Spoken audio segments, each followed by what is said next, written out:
We want to thank Google's Science Journal app for supporting PBS Digital Studios. Invisible to the naked eye, our night sky is scattered with the hundreds of billions of galaxies that fill the known universe. Like the stars, these galaxies form constellations, hidden patterns that echo the reverberations of matter and light from an epoch long before galaxies ever formed. These are the baryon acoustic oscillations, and they may hold the key to understanding the nature of dark energy.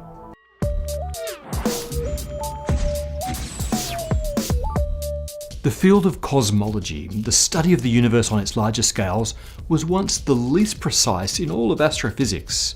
The impossibly vast distances made accurate measurements near impossible. But as our telescopes and our techniques improved over the last few decades, things are now very different. We live in the era of precision cosmology, in which we know to stunning detail the properties that govern the very birth, evolution, and the end of our universe. We talked about one of those properties in a recent episode, the Hubble constant, and about a growing conflict in its measured value, which hints at strange new physics. Today, we'll talk about another measurement that may help resolve this crisis, the baryon acoustic oscillations. They are the fossils of the first sound waves in the universe, imprinted on the distribution of galaxies on the sky. And in these patterns, we could read the expansion history of the universe. Let's start at the beginning. For the first few 100,000 years in the life of our universe, all of space was filled with hydrogen and helium in plasma form. Protons and the lightest of nuclei forged in the first minutes after the Big Bang, and still so hot that no atoms could form, and electrons buzzed free of their nuclei. These particles of matter are our baryons. There was also light. In fact, around 1 billion photons for every electron. But no photon is safe from a free electron. Unbound electrons present a huge target to scatter any wavelength of light. And scatter they did, constantly. A photon could barely travel any distance before colliding with an electron. The electrons in turn exerted their electromagnetic pull on the nuclei. We say that in this state, light was coupled with matter, and baryons and photons formed a single strange fluid, a baryon-photon plasma. There are 3 profound differences between the behaviour of matter in this state compared to the gentle gas nebulae of the modern universe. First, the baryon-photon plasma was opaque. There exist no lines of sight to anything during that time, and we'll come back to that later. Second, light was able to exert an enormous pressure on this plasma. As we'll see, that will lead to the production of colossal sound waves. And third, those sound waves travelled fast. Rapid interaction between the charged particles of the plasma via the trapped photons meant that ripples in the plasma travelled at over half the speed of light. Mixed in this soup of baryons and photons was dark matter. In fact, dark matter outweighs baryons by a factor of 5, which means it was by far the dominant gravitational influence in the early universe, as it still is. But unlike baryons, dark matter does not interact with light at all. Light exerts no pressure on dark matter. Okay, so the universe is filled with this hot ocean of baryons, photons, and dark matter. Now, in order for it to do anything interesting, we need one final ingredient: density fluctuations. A teensy bit more matter here, a teensy bit less there. These fluctuations probably were the remnants of random quantum fluctuations from when the universe was subatomic in size, and they were then expanded enormously by cosmic inflation in the beginning instant of the Big Bang. Immediately after that, 2 competing forces began to work. Each overdense region pulled gravitationally on its surroundings, drawing matter towards it. In particular, the dark matter flowed inwards towards this density peak. But also at that density peak, the imprisoned photons exerted an enormous outward pressure. To equalize this pressure, radiation pushed outwards and carried the baryons with it. This resulted in an acoustic wave, a true sound wave in the form of an expanding shell of increased density. And remember, sound travelled at over half the speed of light back then, so the shell expanded fast. But as it expanded, so did the universe. As matter became more diffuse and the photons themselves were stretched, redshifted to lower energies, the universe cooled. At 380,000 years, the plasma hit a critical temperature of 3000 Kelvin, around the surface temperature of the coolest red dwarf stars. At this temperature, electrons could finally be captured by nuclei and the first true atoms formed. The baryons transitioned in phase from a plasma to a gas. We call this phase transition event recombination. While free electrons are able to interact with any frequency of light, electrons bound into atoms are restricted to only those specific frequencies corresponding to the energy level transitions of that atom. As a result, light and matter were no longer coupled. The universe went from opaque to transparent over a period of several thousand years. As the wave of plasma and photons decoupled, light began to stream freely through the universe as the cosmic background radiation. But the plasma, now hydrogen and helium gas, stalled. The speed of sound dropped from half the speed of light to only hundreds of meters per second. The wave of plasma turned gas essentially froze in its current state. The radius of that shell became fixed to the rate of expansion of the universe. And its size? Well, the exact distance that sound could travel over the age of the universe at that time. We call this the sound horizon, and at recombination, it was around 500,000 light years. While all of this was happening, dark matter was doing its own thing. Immune to the radiation pressure, the central dark matter overdensity had continued to grow. It pulled on the expanding shell and was pulled by it.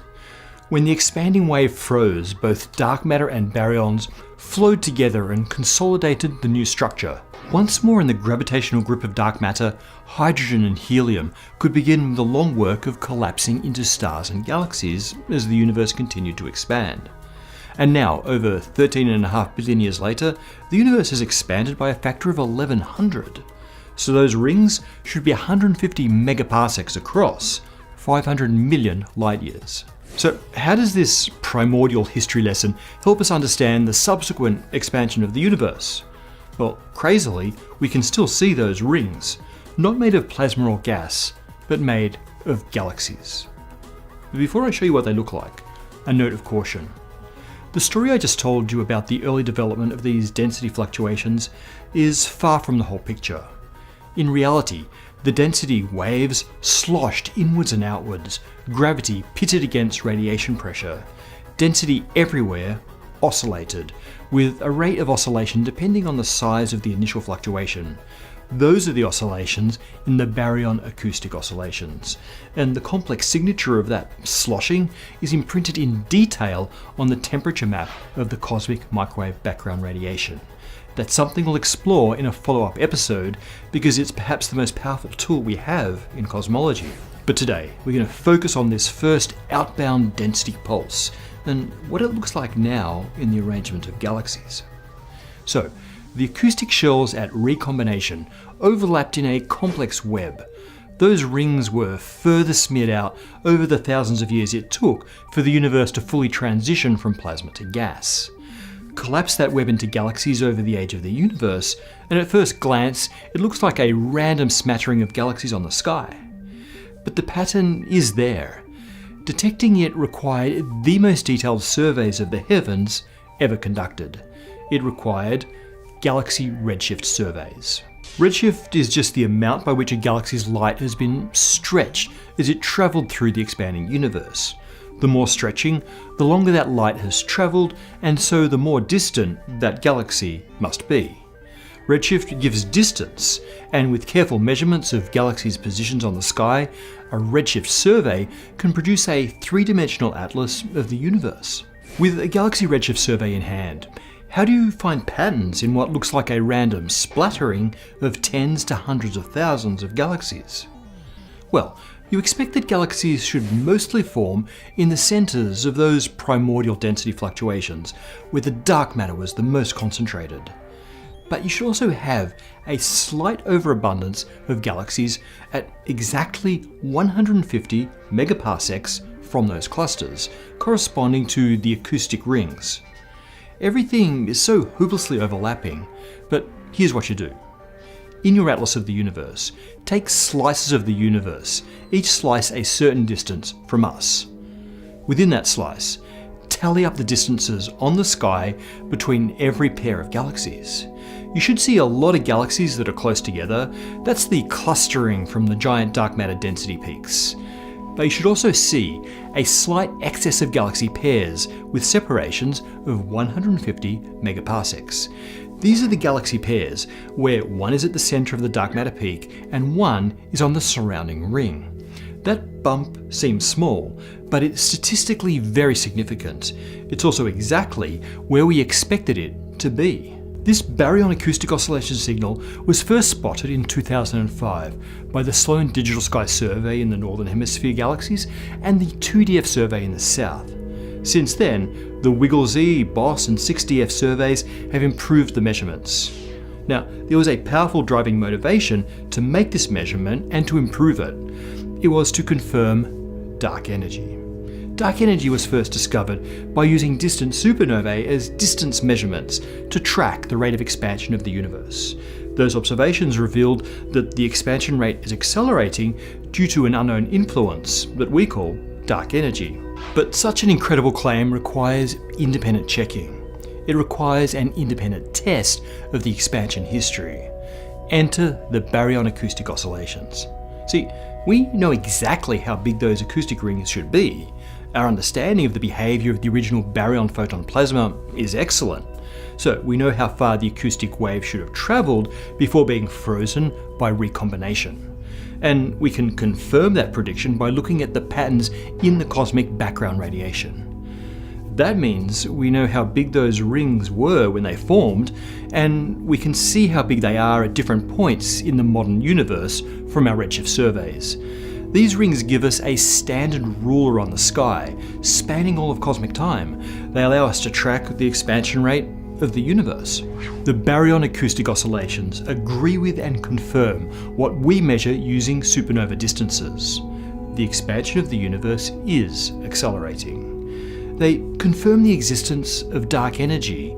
They also confirm that dark energy behaves just as is predicted by Einstein's cosmological constant. It appears unchanging over time, just as we'd expect if dark energy is the energy of the vacuum itself. Frankly, dark energy aside, just being able to see these patterns is cool enough for me. I mean, think about it. There are rings in the sky inscribed in galaxies, frozen echoes of the very first sound waves to reverberate across space-time. Thanks to Google for supporting PBS Digital Studios. Their mobile app, Science Journal, lets you take notes and measure scientific phenomena such as light, sound, and motion using your phone, tablet, or Chromebook. You can find activity ideas and additional information on their website at g.co/sciencejournal, or check out the link in the description below. Okay, so once again, we're covering comments from 2 episodes. Today, it's the Crisis in Cosmology and Negative Mass Perpetual Motion episodes. That chess guy has a fun one. To paraphrase, as the universe expands towards the infinite future, does that expansion outpace the probability of collapsing into a big crunch due to everything quantum tunneling towards a single point? Well, the answer is it depends on what size you consider. For the entire observable universe, almost certainly there can be no quantum tunneling big crunch, but there is some smaller size that can eventually collapse that way. Now, you need to wait 10 to the power of 10 to the power of 25 years for the first quantum tunneling to turn iron stars into black holes, and way longer than that for anything larger. Nettis comments that the statement, "It can't be real because it would break our current understanding of physics," is hardly a good argument. Now, while I agree that this isn't a hard rule, it is a good guiding principle to be dubious of new theories that contradict extremely well-tested old theories. Remember that things like general relativity and much of quantum field theory are verified to stunning precision. If a new theory says, "Nah, that's all wrong," it better be able to also explain how those theories appear to be so right while being wrong. Luis Aldemiz recalls the appropriate quote, Extraordinary claims require extraordinary evidence. Again, this is a guiding principle, and it helps scientists sort through the overwhelming flood of poorly thought out theories that they get bombarded with all the time. Seriously, I should show you guys my inbooks one of these days. Mr. Miller advises us to remember that the number 0 didn't exist for thousands of years, ergo time will prove negative mass's existence. Well, first I'd say that the number 0 existed, at least in a sense, before we discovered it. It's a common fallacy to draw analogies between revolutionary ideas that took a long time to prove or discover, and fringe ideas that may or may not ever be proved. Why? Because for every revolutionary idea that was proved right, there are countless of fringe ideas that were wrong. You've never heard of those ones. Not everything that we can imagine exists. In fact, we can imagine infinitely more things than are real. Still, it's worth looking into the wacky ideas for the tiny fraction that do spark revolutions, but don't get too attached to any one of them. Flux capacitor notes an alternate model for how negative mass might behave. In so-called bimetric gravity, you can have positive and negative masses, but each is described by its own set of Einstein field equations. That's kind of like having parallel spacetimes, one with positive and one with negative masses, which can still interact gravitationally. In these models, like masses attract and opposite masses repel, but you don't get the crazy runaway motion that occurs if you put both positive and negative masses in the same spacetime, so no perpetual motion machines. It can also be used to explain dark energy and dark matter. An example is the Janus model of Jean-Pierre Petit. This is a much more sophisticated model than the one by Jamie Farnes. It is, however, just as speculative. Okay, this is my favourite comment ever. Adam Houellette asks whether these explanations might be any more understandable if the actor was actually knowledgeable. Something, translation lost because the actor is more a pretty face than an expert. Adam, you made me blush. Normally it's, he looks like a regular-sized Tyrion Lannister. Seriously, every astrophysicist, like me, craves being mistaken for an actor. I feel like I've finally made it.